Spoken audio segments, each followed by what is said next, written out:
The president keeping allies close with this new tariff plan. Joining me now is Gatestone Institute senior fellow and the author of Plan Red, China's Project to Destroy America. Gordon Chang back with us. Gordon, great to see you. Your reaction to all that has taken place here. I don't know why Xi Jinping doesn't just pick up the phone and call President Trump and try to do a deal rather than back and forth with this retaliation. Yeah. Picking up the phone and calling President Trump would be the economically rational thing to do. China absolutely needs to do that. But Xi Jinping has configured the Chinese political system so that only the most hostile answers are considered to be acceptable, which means he's boxed himself in. He can't do that because if he does that, his Communist Party fellow leaders, they're going to criticize him. So right now, China's in a position where it can't do what it absolutely needs to do. And I love the fact that President Trump will always say things like, yeah, I want to meet him. He's my friend. We get along great, while at the same time is, putting a 125% tariff on the country. You know, he knows his customer in communist China. And the U.S. signed a new security and defense pact to reinforce control over the Panama Canal. Pete Hegseth down at the canal, the defense secretary announced the pact during a joint press conference in Panama City yesterday. Watch this.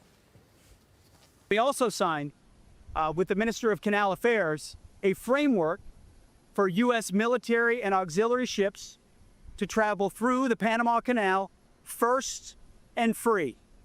First and free. We're working with them to ensure that we take back the canal from malign Chinese influence. And these two documents, I think, create a historic baseline and send a clear message to the region and the communist Chinese that America will stand by our allies, keep key terrain free, so that our ships, our military vessels, our auxiliary vessels are free to traverse anytime they need for any contingency around the world. So it's another thing that China is upset about, that the U.S. is taking back the Panama Canal.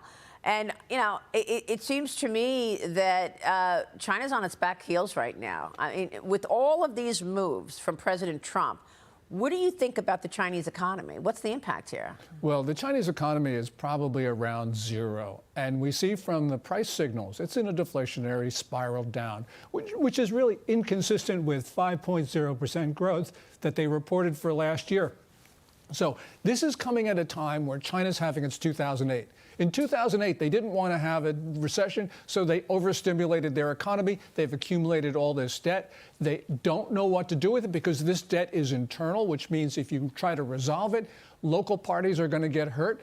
They don't have the political will to do that. They got their 2008. They got Trump on tariffs. They got deglobalization.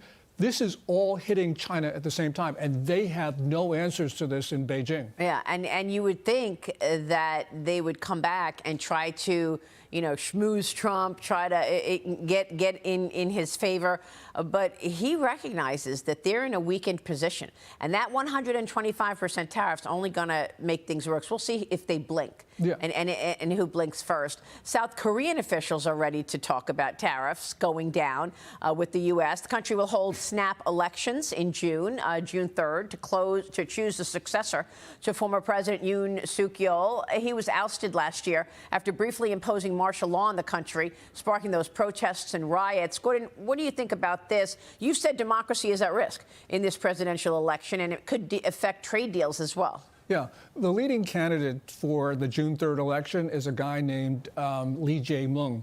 And Lee Jae-myung is basically a communist, although he can't say that because he's running for president.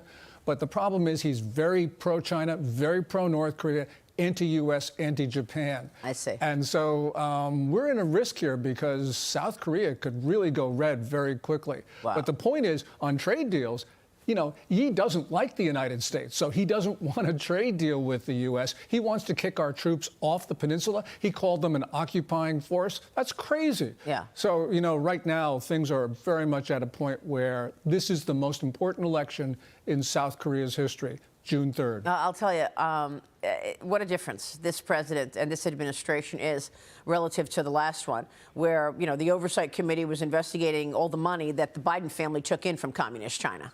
Yeah, and that certainly affected Biden's decision. Biden certainly acted like he was afraid of China. Yeah. This was really bad, and it was important for President Trump to win, and this is November 5, I think, is going to be looked at as a turning point in American history. This is the golden age. And I wonder if this whole time it was about China.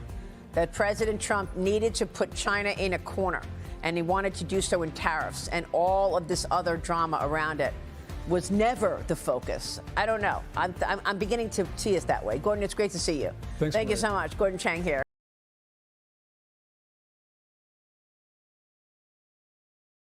Retaliation. The country launched airstrikes in retaliation for the attack. Rational. We need to make a rational decision based on facts, not emotions. Hostile. The crowd became hostile after the announcement. Auxiliary. The hospital brought in auxiliary staff to help during the emergency. Malign. He was unfairly maligned by the press. Terrain. The soldiers had to navigate through difficult mountain terrain. Contingency. We have a contingency plan in case the power goes out. On its back heels. The sudden attack put the enemy on its back heels. Schmooze. He tried to schmooze the boss at the party to get a promotion. Ousted. The president was ousted from power after the scandal.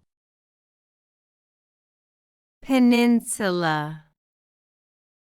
Peninsula. Peninsula.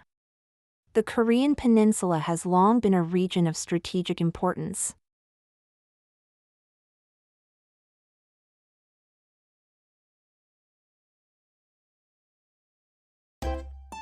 If you enjoy this content, please consider subscribing to my channel to stay up to date with future videos.